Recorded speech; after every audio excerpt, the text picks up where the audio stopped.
আসসালামু আলাইকুম ওরহমতুল্লাহ। প্রিয় দর্শক, আজ নিয়ে এসেছি নিমকি তৈরির রেসিপি। দোকানের স্বাদে এই নিমকি কিভাবে বাসায় খুব সহজে কুড়মুড়ে করে তৈরি করে নেওয়া যায়, সেই সব কিছু আমি ভিডিওতে রেখেছি। আশা করি আজকের নিমকি রেসিপি আপনাদের অনেক বেশি উপকারে আসবে। চলুন তবে নিমকি তৈরির পুরো প্রস্তুত প্রণালীতে। নিমকি তৈরির জন্য এখানে ঘরোয়া কয়েকটি উপকরণ আমি নিয়ে নিয়েছি। লাগবে কুসুম গরম পানি। হালকা কুসুম গরম পানি দিয়ে আমি একটা ডো তৈরি করব। আর এখানে নিয়েছি 1 চামচ লবণ, 2 চা চামচ চিনি, 1 চা চামচ কালো জিরা। আর এখানে নিয়েছি 2 টেবিল চামচ রান্নার রেগুলার সয়াবিন তেল। মূল উপকরণ হিসাবে এখানে লাগছে ময়দা, 2 কাপ ময়দা নিয়ে নিয়েছি। আপনারা এখানে প্যাকেট আটাটাও ব্যবহার করতে পারেন, রেজাল্টটা একই আসবে। এই সব কিছু একসঙ্গে একটা ডো তৈরি করার জন্য এখানে একটি বোলে আমি ঢেলে নিচ্ছি ময়দাগুলো। আর এখানে দিয়ে দিব কালো জিরা। কালো জিরা নিমকির পারফেক্ট স্বাদ আনতে সাহায্য করে। আর দিয়ে দিচ্ছি স্বাদ মতো লবণ। আর নিমকির স্বাদটা চিনি ব্যবহারে বেশ মজা হয়। দিয়ে দিচ্ছি 2 চা চামচ চিনি এবং দিচ্ছি সয়াবিন তেল। এই সবটা একসঙ্গে এখন সুন্দরভাবে মিশিয়ে নেব। পারফেক্ট মিক্সচারেই পারফেক্ট ডো তৈরি সম্ভব। আমি হাতের সাহায্যেই এখানে মিশিয়ে নিচ্ছি। একটু সময় নিয়ে আমি মিশিয়ে নিচ্ছি। এই তো আমার এখন মেশানো হয়ে গেছে। আমি এটাতে এখন হালকা কুসুম গরম পানি দিয়ে একটা ডো তৈরি করে নিব। দিয়ে দিচ্ছি অল্প অল্প করে কুসুম গরম পানি। একসঙ্গে বেশি পানি দিলে পানিটা বেশি হয়ে যাবে। শক্ত খামি যেহেতু তৈরি করব, অল্প অল্প করেই পানিটা মিশিয়ে নিব। এভাবেই শক্ত ডো তৈরি হয়ে যাবে। এই তো শক্ত ডো আমি তৈরি করে নিয়েছি। এই পর্যায়ে এটাকে আমি কিছুক্ষণ 5-6 মিনিটের মতো ঢেকে রেখে দিব, যাতে ডোটা একটু সফট হয়। আর ঠিক 5-6 মিনিট পর আমি প্লেট সরিয়ে এখান থেকে লেচি কেটে নিব। এ পর্যায়ে বেশ নরম হয়ে গেছে, দেখেই বোঝা যাচ্ছে। এই ডোটা দিয়ে আমি 2টি রুটি তৈরি করে নিব। তার জন্য মাঝ থেকে ভাগ করে নিচ্ছি। রুটিটা খুব বেশি পাতলা করব না, মোটামুটি সাইজের একটি রুটি তৈরি করে নিব। এখানে আমি বেলুন দিয়ে বেলে নিচ্ছি রুটিটা। রুটি এলোমেলো আকারে বেলে নিলেও কোনো সমস্যা নেই। এই তো রুটির পুরুত্বটা এরকম, খুব বেশি মোটাও না, খুব বেশি পাতলাও না। রুটি বেলা হয়ে গেছে। এখন উপর থেকে আমি সয়াবিন তেল দিয়ে নিচ্ছি। এটা হাতের সাহায্যে চারপাশে ছড়িয়ে দিব। চারপাশে খেয়াল করব সব পাশে সুন্দরভাবে ছড়িয়ে দেওয়ার। আর উপর থেকে এখন আমি কিছু ময়দা ছিটিয়ে দিব। ময়দাটাকেও সব পাশে সমানভাবে দিয়ে নিচ্ছি। এই তো ময়দাটা আমি ছড়িয়ে দিয়েছি। এখন এটাকে একটু রোল করে নিব। এক পাশ থেকে অল্প করে উঠিয়ে রাউন্ড করে শেষ প্রান্ত পৌঁছে যাব।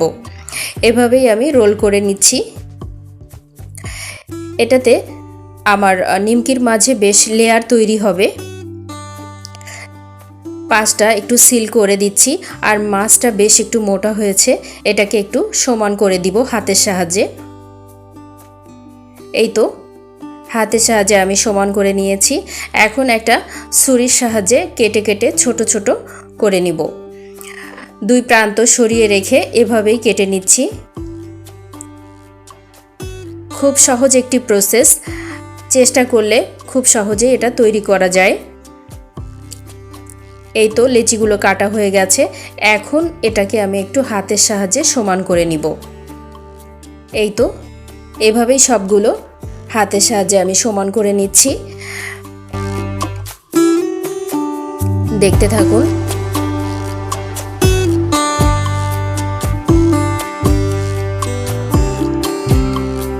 লেচিগুলোকে এখন একটি বলে তুলে নিচ্ছি। ঠিক এই একইভাবে আমি আরেকটি রুটি বেলে নিয়েছি এবং তার উপর থেকে সয়াবিন তেল দিয়ে এবং ময়দা ছিটিয়ে সমানভাবে চারপাশে ছড়িয়ে দিচ্ছি। ছড়িয়ে দিয়ে এবার এটাকে আবার রোল করে নিব এবং মাছ থেকে একটু মোটা এটাকে একটু বেলে দিয়ে তারপর আবার একইভাবেই আমি ছোট ছোট করে ছুরি দিয়ে কেটে নিচ্ছি। প্রসেসটা একদমই একই। এভাবেই আমি সবগুলো লেচি করে নিয়েছি। একটি বাটিতে তুলে এটা ঢেকে রাখবো, এর উপর পাশ যেন শক্ত না হয়ে যায় এজন্য। এখন এখান থেকে একটি লেচি নিয়ে বেলে নিব। পাতলা রুটির মতো করে আমি বেলে নিচ্ছি। মোটামুটি একটু পাতলা করে বেলে নিলেই এই নিমকির শেপটা দিতে পারবো। এই তো আমার বেলে নেওয়া হয়ে গেছে, বেশ পাতলা করে বেলে নিয়েছি। এখন একটি বাটিতে আমি ময়দা এবং তেলের একটি মিশ্রণ করে রেখেছি। সামান্য পরিমাণে এই রুটির চারপাশে আবার ছড়িয়ে দিচ্ছি এবং এটার রুটির এক পাশ টেনে নিয়ে অন্য পাশে দিচ্ছি।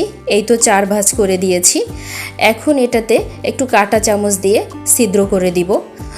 যখন তেলের উপর দিব তখন যেন ফুলে না ওঠে, এই জন্য ছিদ্র করে দিয়েছি। এই তো হয়ে গেল। আরেকটি লেচি আমি নিয়ে একইভাবে করে দেখাচ্ছি। সুন্দরভাবে আমি রুটিটা বেলে নিব।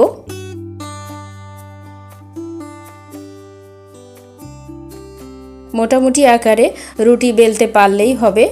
এই তো বেলে নেওয়া হয়ে গেছে। এখন সেই মিশ্রণটা একইভাবে আমি দিয়ে নিচ্ছি, চারপাশে ছড়িয়ে দিব এবং রুটির একটা সাইড এভাবে উঠিয়ে অন্য পাশে লাগিয়ে দিব। এভাবেই 4টা ভাঁজ পড়ে যাবে রুটিতে। এই তো এ পর্যায়ে একটুখানি আমি বেলে দিব, তাহলে ভেতরের ভাঁজটা একটু দীর্ঘ সময় থাকবে। আর কাঁটা চামচ দিয়ে একইভাবে ছিদ্র করে নিচ্ছি। সুন্দরভাবে তৈরি হয়ে গেছে নিমকির শেপ। আমি এভাবে বাকি নিমকিগুলো করে নিয়েছি।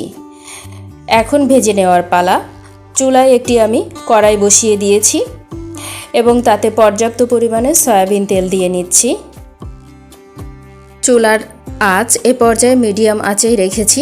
সামান্য গরম হলেই আমি নিমকিগুলো দিয়ে নেব। কড়া তাপে নিমকি দিব না, তাহলে বাইরের পাশ পুড়ে যাবে, ভেতরটা নরম থেকে যাবে। কিছুক্ষণ বাদেই আমি এটাকে উল্টে পাল্টে দিব। নিমকিগুলো আস্তে আস্তে করে ফুলতে শুরু করেছে। এভাবে আমি নেড়ে চেড়ে পুরো নিমকিটা ভেজে নিব। এক পাশ কালার হতে শুরু করেছে, সামান্য ব্রাউন কালার হলেই আমি নিমকিগুলো তুলে রাখব। এই তো কালার আসতে শুরু করেছে, আমি এখন তুলে নিচ্ছি নিমকিগুলোকে। দেখতে খুবই সুন্দর হয়েছে। এই তো সব নিমকিগুলো এভাবে তুলে নিব। এই একইভাবে বাকি নিমকিগুলো আমি এই গরম তেলের মাঝে দিয়ে নিচ্ছি। চুলার আঁচটা একটু মিডিয়াম আঁচেই রাখবো, তাহলে নিমকিগুলো সহজে ভেতর থেকে ভাজা হয়ে যাবে। বাকিগুলো আমি এভাবেই ভেজে নিয়েছি। এখন পরিবেশনের জন্য একটি সার্ভিং প্লেট দিয়ে নিয়েছি। তুলে নিচ্ছি মুচমুচে নিমকিগুলো। দেখুন দেখতে কত বেশি সুন্দর হয়েছে, কালারটাও চমৎকার হয়েছে। আশা করি আজকের নিমকির রেসিপিটা আপনাদের সবারই ভালো লাগবে। মুচমুচে এই নিমকি কতটা কুড়মুড়ে হয়েছে আমি একটা ভেঙে দেখিয়ে দিচ্ছি। অনেক বেশি কুড়মুড়ে হয়েছে, আশা করি বুঝতে পেরেছেন। এই একই রেসিপি ফলো করে বাসায় তৈরি করবেন, আশা করি পরিবারের সবাই অনেক বেশি পছন্দ করবে। পরবর্তী ভিডিওর আমন্ত্রণ জানিয়ে আমার প্রিয় দর্শকদের মঙ্গল কামনা করে এখানেই শেষ করছি। আল্লাহ হাফেজ।